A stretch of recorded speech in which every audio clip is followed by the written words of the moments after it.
Armandas Roosise üle kehakaalus 42 kilogrammi, Matil number 9, see kohtumine lõppes ja Eesti noormehe võiduga.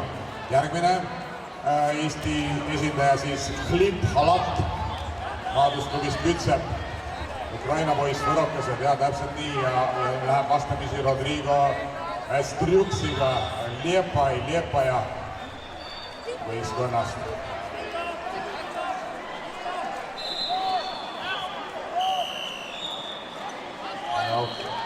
Võru klubis siis ka Ukraina treeneri näpunäidete järgi mitmed Ukraina poisid treenimas on ja nagu me teame, siis Ukraina kogukond Eestis on päris suureks paisanud ja meil Ukraina sõpru siis üle terve Eesti erinevais paigus teevad sporti ja elavad, toimetavad, õpivad.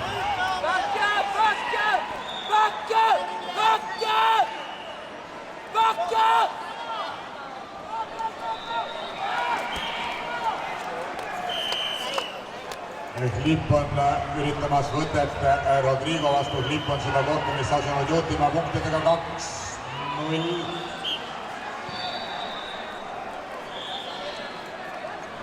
Ja Glibil siis tehnikat ei õnnestunud lõpuni teha, punkte ei lisandunud, aga kohtumist on ta juhtimas kehakaalus 42 kilogrammi.